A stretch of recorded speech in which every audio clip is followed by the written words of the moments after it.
Josué, chapitre 19. La seconde part échut par le sort à Siméon, à la tribu des fils de Siméon, selon leur famille. Leur héritage était au milieu de l'héritage des fils de Juda.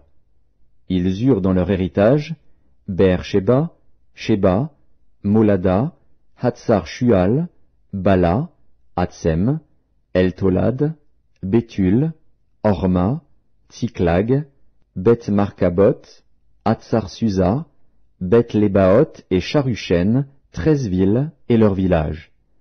Haïn, Rimon, Éther et Achan, 4 villes et leurs villages. Et tous les villages aux environs de ces villes, jusqu'à Baalat-Beer, qui est Ramat du Midi. Tel fut l'héritage de la tribu des fils de Siméon, selon leur famille. L'héritage des fils de Siméon fut pris sur la portion des fils de Juda, car la portion des fils de Juda était trop grande pour eux, et c'est au milieu de leur héritage que les fils de Siméon reçurent le leur. La troisième part échut par le sort aux fils de Zabulon, selon leur famille. La limite de leur héritage s'étendait jusqu'à Sarid. Elle montait à l'occident vers Maréala, et touchait à Dabéchet, puis au torrent qui coule devant Joknéam. De Sarid, elle tournait à l'orient, vers le soleil levant, jusqu'à la frontière de Kislot-Tabor, continuait à Dabrat et montait à Japhia. De là, elle passait à l'orient par Gita-Épher, par Ita-Katsin, continuait à Rimon et se prolongeait jusqu'à Néa. Elle tournait ensuite du côté du nord vers Anaton et aboutissait à la vallée de Jiftar-El. De plus, Katat, Nahalal, Shimron, Jidéala, Bethléem, 12 villes et leurs villages.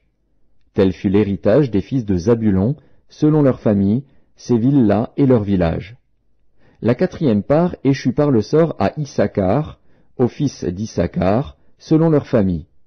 Leurs limites passaient par Jizréel, Késulot, Sunem, Apharaïm, Shion, Anakarat, Rabit, Kishjon, Abetz, Remet, En-Ganim, En-Hada et Beth-Patsetz. Elle touchait à Tabor, à Shashatsima, à Beth-Shemesh et aboutissait au Jourdain. 16 villes et leurs villages. Tel fut l'héritage de la tribu des fils d'Issachar, selon leur famille, ces villes-là et leurs villages. La cinquième part échut par le sort à la tribu des fils d'Azer, selon leur famille. Leurs limites passaient par Elkat, Hali, Béten, Akshaf, Alamélec, Améad et Michéal. Elle touchait, vers l'occident, au Carmel et au Shishor-Libnat. Puis elle tournait du côté de l'Orient à Beth-Dagon, atteignait Zabulon et la vallée de Jiftar-El, au nord de Beth-Émec et de Néhil, et se prolongeait vers Kabul, à gauche, et vers Hébron, Rehob, Ammon et Cana, jusqu'à Sidon-la-Grande. Elle tournait ensuite vers Rama jusqu'à la ville forte de Tyr, et vers Oza, pour aboutir à la mer, par la contrée d'Akzib. De plus, Huma, Aphek et Rehob. 22 villes et leurs villages. Tel fut l'héritage de la tribu des fils d'Azer, selon leur famille, ces villes-là et leurs villages. La sixième part échut par le sort aux fils de Nephtali, selon leur famille. Leurs limites s'étendaient depuis Éléph, depuis Allon, par Tsahanaïm, Adami-Nekeb et Jabnil, jusqu'à Lakum, et elle aboutissait au Jourdain.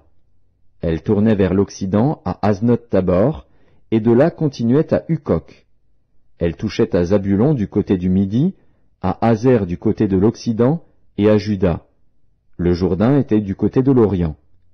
Les villes fortes étaient Tsidim, Tser, Hamat, Rakat, Kinéret, Adama, Rama, Hatzor, Kedesh, Édréi, En-Hatzor, Jiréon, Migdal-El, Horem, Beth-Anat et Beth-Shemesh. 19 villes et leurs villages. Tel fut l'héritage de la tribu des fils de Nephtali, selon leur famille, ces villes-là et leurs villages. La septième part échut par le sort à la tribu des fils de Dan, selon leur famille.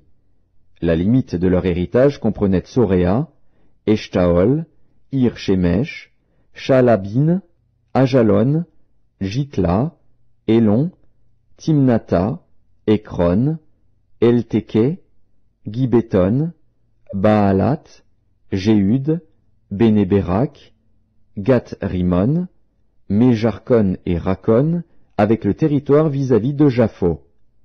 Le territoire des fils de Dan s'étendait hors de chez eux. Les fils de Dan montèrent et combattirent contre l'Échem.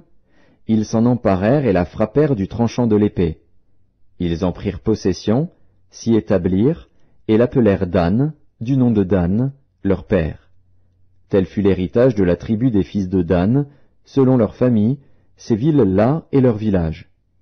Lorsqu'ils eurent achevé de faire le partage du pays, d'après ses limites, les enfants d'Israël donnèrent à Josué, fils de Nun, une possession au milieu d'eux. Selon l'ordre de l'Éternel, ils lui donnèrent la ville qu'il demanda, Timnath-Serach, dans la montagne d'Éphraïm. Il rebâtit la ville et y fit sa demeure. Tels sont les héritages que le sacrificateur Éléazar, Josué, fils de Nun, et les chefs de famille des tribus des enfants d'Israël distribuèrent par le sort devant l'Éternel à Silo, à l'entrée de la tente d'assignation. Ils achevèrent ainsi le partage du pays.